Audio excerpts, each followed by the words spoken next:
Get this, guys. We've got a fantastic update today. A vice president of the European Parliament just declared war on the gaming industry, and billion-dollar companies are rightfully panicking. What he said could end game companies stealing your purchases forever. Nicolae Ștefănuță, one of Europe's most powerful politicians, just told Ubisoft, EA, and Nintendo that their business model is theft. The industry's response? They're going to be in pure panic mode, and this gets wild, so stick with me.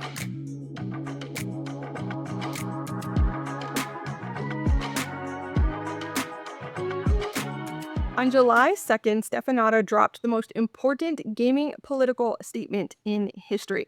This isn't some random politician. He's literally one of 14 vice presidents of the European Parliament and in one of the most powerful positions in European politics. And here's what he said. He said, and I quote, "A game once sold belongs to the customer, not the company," end quote. That's not just him throwing support for the Stop Killing Games initiative. That's a declaration that the entire games as a service model might be illegal under consumer law.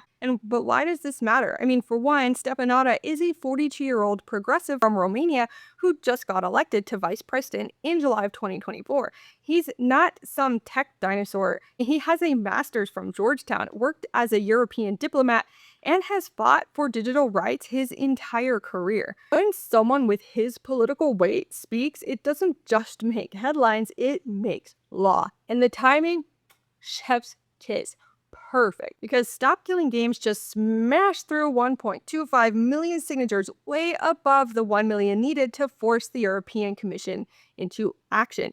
But getting the signatures is just step one. And I just want to remind everyone, if you are in the European Union, please keep signing, because some of these signatures might be found as invalid and removed. So we want to have as big of a cushion as we can. Anyway, having a parliament vice president championing your cause when it reaches parliamentary debate, yeah, that's like having the referee on your team. It feels kind of like cheating, and I don't really mind all that much at this point. Because guess what? The industry knows they're screwed. Within days of the petition hitting its 1 million mark, Video Games Europe, a lobby group representing Nintendo, Microsoft, EA, Ubisoft, Activision, blah, blah, blah, blah, blah, released what can only be described as a corporate tantrum. They claim that preserving games would curtail developer choice and make games prohibitively expensive. Translation, we want to keep stealing your stuff, and we're terrified someone might stop us. And these companies usually ignore consumer complaints for years, but one initiative hits the 1 million mark and suddenly they're writing panic releases. I can't wait to see their response to this politician speaking up. And here's what makes this whole thing nuclear. Ștefănuță isn't just supporting the petition, he's making a fundamental legal argument that when you buy a game, you own that game. That directly challenges the legal framework these companies built their business on. For years, they've hidden behind "you're licensing it, not buying it." A VP of European Parliament, just said that that's complete nonsense, guys. This is the same legal system that gave us GDPR and is currently dismantling big tech monopolies. They don't mess around. And why does this actually matter? Because if this succeeds, European law could require end-of-life plans for every game moving forward.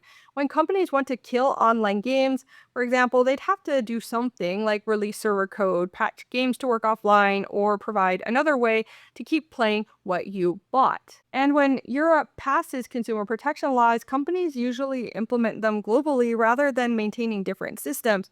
European protection often becomes worldwide protection. It's kind of sad that the world has to rely on one group, and in theory, they could just decide not to sell in Europe, but that's a huge, huge chunk of consumer base, and gaming has overtaken entertainment and music as the most profitable business, so I doubt they would really go that route. And this also isn't just about preserving games, it's about precedent. If European law says games are products you own rather than services you license, what happens to loot boxes expiring battle passes, delisted DLC, banned accounts where you lose hundreds of games. Ștefănuță's ownership statement doesn't just threaten games as a service, it threatens the entire ecosystem of predatory monetization built over the last decade. If Europe forces game preservation, that precedent spreads worldwide. Companies won't maintain separate versions, it's just too expensive. So really, this is the biggest gaming rights movement in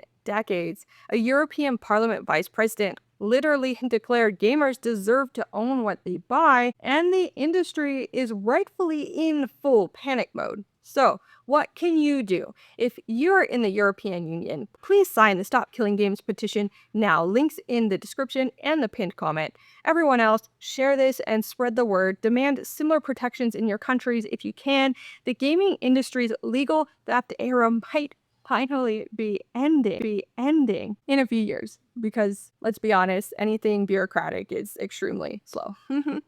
But what do you think? Is this the moment gaming rights finally win, or will big gaming corrupt the process? Go ahead and drop your thoughts below and smash that like button if you want accountability, and subscribe because this revolution is just getting started. Anyway, that's all I've got for you today. Thank you so much for watching this video, and I hope you have a fantastic rest of your day. Peace out.